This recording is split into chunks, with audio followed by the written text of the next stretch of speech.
Hello friends, right now India is in a celebratory mood.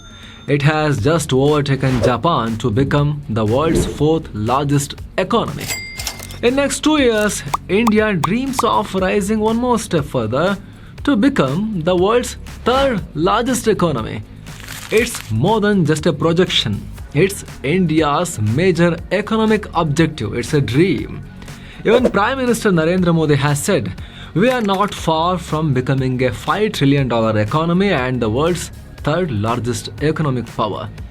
But now, Germany is preparing to challenge that Indian dream.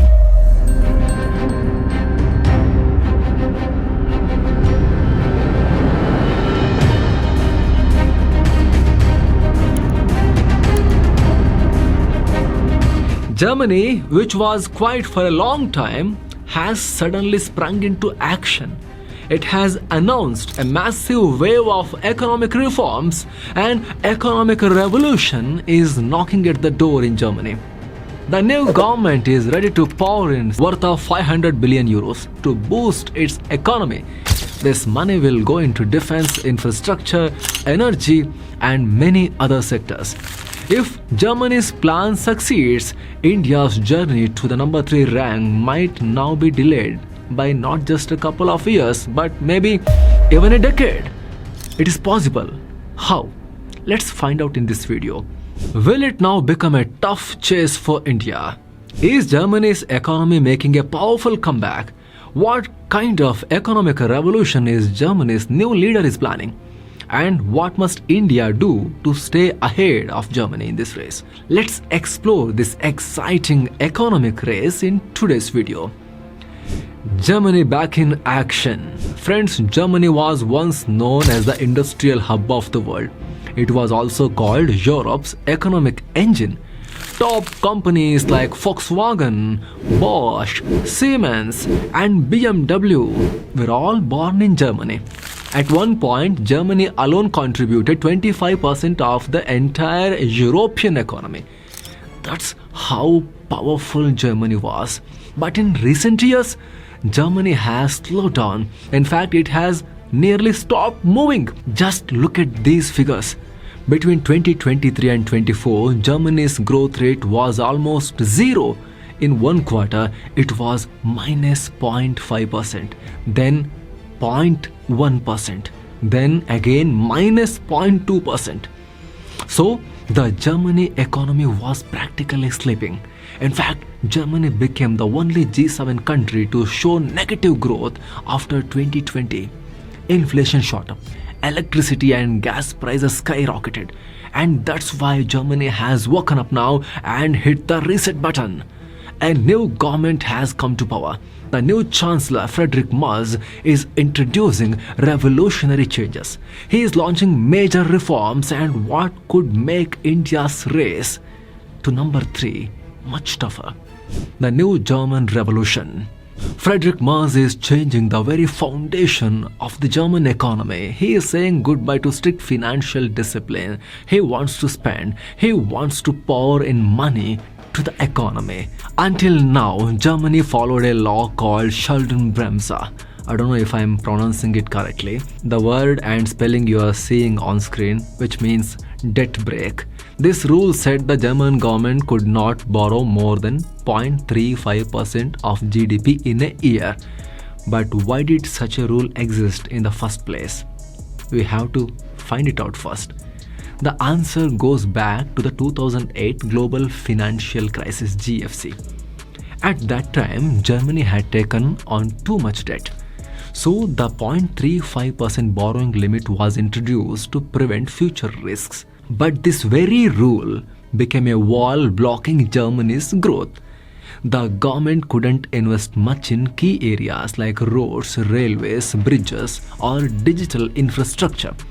With little or no growth, private investment also slowed down. While the rest of the world was racing ahead with 5G and 6G, Germany was still crawling at 2G speed. It was as if the giant elephant had been tied up with ropes. Even the previous Chancellor Olaf Scholz tried to relax this rule. He used the Ukraine war as a reason to remove borrowing limit. He suggested declaring the 2024-25 budget as an emergency budget. That would have allowed the government to cross that 0.35% of debt limit. But his own finance minister opposed the idea. The minister said only real emergencies like COVID should be considered. A war in another country does not count as an emergency for Germany, he argued. He refused to break financial discipline. As a result, Scholz had to fire his own finance minister. And because Germany had a coalition government, the alliance broke down. The government collapsed. Now Chancellor Friedrich Merz is using a smarter strategy. He is boosting the economy without directly touching the debt limit of 0.35%. He is not going there. He is cleverly untying the ropes that held the German elephant down and awakening its animal spirit. Independence to key sectors. Friedrich Merz is not increasing the 0.35% debt limit, but he has made a clever move. He changed the constitution. Now some types of spending like defense will not be counted under the debt limit. He said the government can now freely spend over 1% of GDP on defense. Why? Because if a country is strong in defense, it attracts investment and builds confidence in the economy. Earlier, Russia was launching missiles at Ukraine without fear. Putin was almost at Germany's doorstep. But due to the debt limit, Germany could only sit and watch. They couldn't do much. Despite being Europe's biggest economy, it could not provide much help to Ukraine. Now Friedrich Merz has declared that Germany will spend whatever it takes on defense.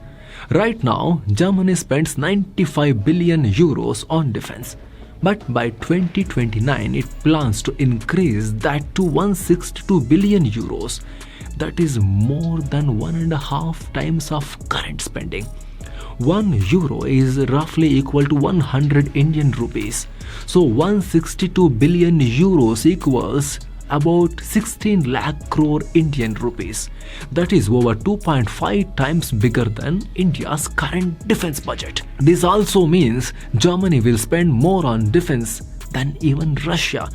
It will strengthen its military and it will also boost its economy by producing and selling more weapons and defense equipment. A massive push to infrastructure. Not just defense, Friedrich Merz is also giving a big push to infrastructure. He has created a special investment fund worth of 500 billion euros. That is whopping 50 lakh crore in Indian currency. Almost equal to India's entire annual budget. Just imagine the amount of economic activity this can create. Out of this, the central government will spend 400 billion euros. The remaining 100 billion will come from state governments. Now here is the twist. This entire fund will be kept outside the regular budget. It will not come under that 0.35% debt rule. So there will be no restrictions in using this money. Where will this money go? Germany says it will modernize its railways, upgrade roads and ports, build new power grids and hydrogen corridors, invest heavily in digitization. Out of the total 500 billion, 100 billion euros will go only into renewable energy. Boost to industry and manufacturing. The German government is also trying to help businesses grow. It has announced plans to reduce business taxes. That's a massive step to reform ease of doing business. It is also planning to cut license fees and administrative costs by 25%. They want to eliminate red tapeism as much as possible. Red tapeism means unnecessary and time-consuming rules or paperwork that delay the work. They also promise to reduce energy costs. Why? Because after the Ukraine war, electricity and gas prices in Europe shot up sharply. Germany used to rely heavily on gas from Russia, but when they cut off Russian supply trying to teach Putin a lesson, Germany's own energy bills went through the roof. This created a huge burden for both people and industries. Now, Frederick Merz has promised to reduce electricity taxes, cut power grid fees by up to 50%, lower overall energy cost. This will definitely give huge boost to energy-hungry industries like steel, chemicals and manufacturing. Germany also wants to support its struggling automobile sector. So it plans to reintroduce subsidies for electric vehicles (EVs). And to tackle labor shortages, Germany will now offer extra incentives to older workers. A challenge to India's number 3 dream. So now, friends, from defense to industry, from energy to infrastructure, Germany is switching on all engines at once. Right now, its economy may be crawling, but very soon it could start sprinting like a deer or even charge forward like a wild bull. Currently, Germany's GDP growth is around 0.3%. But in the medium term, experts say it may grow to 2% or even 2.3%. Some analysts believe Germany's real potential is being underestimated. They say the growth rate could even touch 6%. That is why India must closely watch all these developments. Because if we want to become world's third largest economy, we must first beat Germany. If you look at this list, Germany comes right after America and China. They are number 3, we are number 4. According to IMF, Germany's GDP is $4.74 trillion. India is at $4.18 trillion. The gap is just $550 billion. Until now, since Germany was very slow, experts believed India would easily catch up within 1 to 2 years. But if Germany suddenly starts growing at 6%, if they grow by 2.5, it is not a big issue. India will definitely beat them in 2 to 3 years max. But if everything Frederick Merz is planning works really well, and like some analysts are believing, if they grow by 6%, then definitely India will face a tough challenge. To stay ahead, India will need to grow at 8.5% per year continuously if Germany grows at 6%. Because two countries growing at the same pace can never overtake each other. It's just like parallel lines. They run side by side but never meet. Currently, we are growing around 6.5. We are touching 7. To reach 8.5, it's a big challenge for us. It is very difficult. We must move like a rocket. We need massive, bold economic reforms. That is why India must wake up now. Right now. What do you think on this? We think this race is healthy. Countries should compete like this to achieve newer heights. What do you think on this? Let us know in the comment section below. Keep looking for better. Let's meet again. Namaste.